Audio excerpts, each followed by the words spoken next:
The Ministry of Balance has been issuing all kinds of interesting proclamations lately, and perhaps their most interesting proclamation was in the July 2026 update on the Tier VIII Pan-European destroyer Lambros Katsonis. I'll quote directly from the Ministry of Balance. Although Lambros Katsonis has very high potential DPM, her gun placement prevents her from making full use of it. That's why we're buffing this aspect of the ship even further. Upgraded main battery reload time reduced from 3.8 to 3.5 seconds base. Stock and upgraded HE shell damage increased from 2,000 to 2,200. I don't know why they implemented this buff. Now, to be fair, it's been a while since I played Katsonis. I haven't played it recently at all. I typically don't play this line all that much. And, well, let me put it to you this way. I'm going to show you my commander build here. We've got Jerzy Swirsky at the helm, and we've got Sims and Bay as inspirations. On his skill tree, we've got Observant Range in the first row and Reaching Out in the second. Observant Range gives you a 5% buff to the main battery reload. Reaching Out gives you another 3% buff, along with an 8% main battery range buff. On top of that, we have the Epic Reload mod in the fourth slot, which reduces the reload by 12%, and then for every 30,000 damage you do, you get another slight reload buff of 2%, which you can stack up to 5 times. So, theoretically, you could get these guns reloading 20% faster when you fully proc this Epic mod. And, well, without the Epic mod procced at all, with just the commander skills and the mod itself, we've got the Lambros Katsonis' base 3.5 second buffed reload down to 2.9 seconds. Now, the enemy Gdansk that's smoked up in front of us, that is supposed to be the successor to Katsonis. Gdansk is, of course, a legendary tier destroyer, but it's basically the end of this tech line, which ends at Tier 8 with Katsonis. And a while back, the Gdansk got a nerf to its main battery firepower, a really significant one. I, of course, have the Gdansk, and with the exact same Swirsky build, keep in mind that Swirsky build is designed to buff the reload. With that same build and the reload mod, Gdansk on its 7 139mm guns is reloading at 5.8 seconds. The base reload time is 7, but 5.8 is what it is with this build. 5.8 on 7 guns that, by the way, do a maximum of 2,000 damage even on their HE shells. That compared to the 2.9 second reload on these 6 guns, which do 2,200 damage. And keep in mind, too, both Gdansk and the Katsonis get a special penetration modifier on their HE. For one reason or another, the HE shells, which are only 140mm shells on the Katsonis, normally that would only pen around, 23, 24mm of armor at best? Well, these guns pen 35, and so they can chew through the armor scheme of the Rhode Island pretty much everywhere except the belt and the turrets, and deal HE penetration damage on top of the 10% fire chance that they have. So not only are these guns excellent at taking out enemy destroyers, which you can of course spot with this line's radar, the Katsonis for its part has a 10-second duration on its 9-kilometer radar, and 8-kilometer radar, and of course that duration can be buffed with Swirsky's Fox Flare skill, which increases the duration of the radar when the smoke generator and the radar consumable are simultaneously active. Increases it by 50%, so you go from 10 seconds to 15. You've got that to spot the enemy destroyers. You've got these guns, which now reload really quickly and deal a lot of damage. And then on top of that, you can use those guns to farm larger capital ships. I think this ship is perhaps a little bit overtuned. And I'll tell you, yesterday when I was testing out the buff on this ship, I played, I think it was 6 or 7 matches in a row, all of them were victories, and all of them were blowouts. This one is also, I suppose, going to end up being a little bit of a blowout, but it was by far the most interesting of the 6 matches and the one with the highest base XP achieved. And I realized when I was about done with this session of the Katsonis after these 6 or 7 games that probably the reason that all of the matches were, frankly, one-sided blowouts was just because of how good the Katsonis is in the early game when it comes to countering enemy destroyers trying to take objectives. Now, we haven't done too much of that yet in this battle. I mean, I think we did shoot at the enemy Gdansk. He's still alive somewhere, though, so we're going to have to find him. And the enemy team has managed to take, well, not all of the caps, but near enough. They're very close to flipping Charlie now. They're going to have it any moment. They just got it. And we are just now entering the Alpha cap. All of these caps are red, of course, and the enemy team is ahead of us on points, in spite of being behind us on kills. They've lost 3 battleships, we've lost 2. And that points lead is quickly going to grow due to their control of the caps. And of course, with our team's positioning, we have no way of acquiring any of the caps except this one that I just sailed into.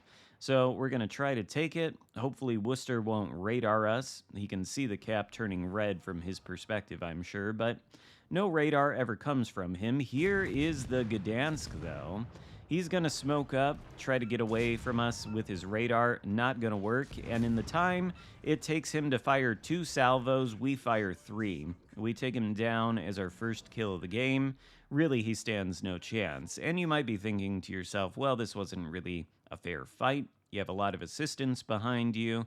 You had a lot of assistance in the beginning, so it wasn't just you versus the Gdansk. That doesn't really say anything. Well, you're right about that, if that's what you're thinking. But I'll tell you this, there's another Gdansk on the red team in this battle.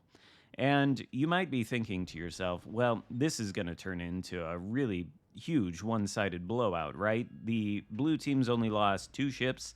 The red team has now lost 5. Red team may be ahead by a few points at 500 to 470, but still, this is going to turn into a blowout.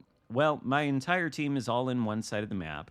There's 1 battleship left on the red team, 1 cruiser, 2 destroyers. We've got one of our friendly destroyers, actually 2 of them, going for the red destroyers in our spawn, but they are still going to be able to wreak havoc.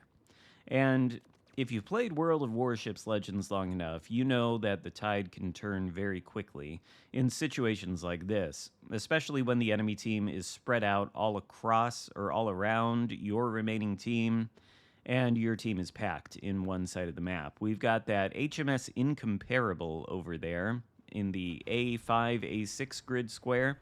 He's up against the map border. He's got his stern pointed toward the entirety of our team, but he is going to survive for a remarkably long time now that my team takes down the Worcester, leaving only that Incomparable and the 2 enemy destroyers left.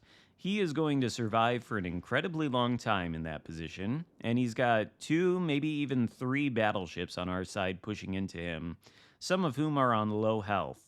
If I remember correctly, he is going to take at least one of them out, and the 2 remaining enemy destroyers are going to sink another 1 or 2. Basically, all of the battleships except for, I think, this one, this Yamato here that is sailing into the Delta Cap. I think all of them are going to sink, which is going to leave me, the Yamato, the 2 destroyers, and this G9 versus the 2 enemy DDs. And in this kind of situation, the tide could easily turn on this. These 2 enemy DDs have not a commanding points lead, but a points lead. And that G9 right there, well, he's a light cruiser with what, 20-some millimeters of armor everywhere, 24, 25 at best. I don't know exactly what the armor value is, but I can tell you the Gdansk, with its HE shells, can penetrate that armor. And it would really only take a couple of salvos from the Gdansk to sink the enemy Jinan, who of course cannot hit the Gdansk with his torpedoes, only his main battery guns. And of course, the Gdansk does sink the Jinan. So there goes our cruiser. The enemy team is now very far ahead of us on points. We're going to go for the Bravo cap now because we do need a majority of the caps in order to secure the win conditions, particularly if Incomparable is going to take down that Yamato. There's now only 2 battleships left, and you would think, too, that Incomparable is in huge trouble. I mean, he's crossfired, right? So he finally goes down, but not after dealing a number, or not before dealing a number to our team. Anyway, heading into the last known location of the 2 enemy destroyers, one's Aleutian, one is the Gdansk. Keep in mind, the Gdansk is supposed to be the successor to the Katsonis on this tech line. And, well, we catch the Gdansk at about the same HP as us. It's more of an even 1v1 fight right now.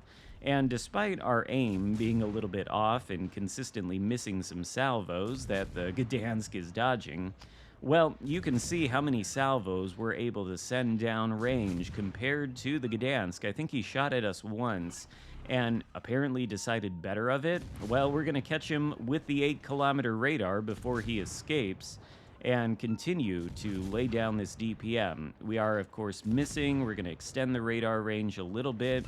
He gets out of it, but we do get some of the DPM on target. We light a fire, 70,000 damage and counting. And I don't know if that is the end of Gdansk or not. I can't remember, but if that doesn't show you that the Gdansk on the red team was a little bit hesitant to engage with the Katsonis, I don't know what would.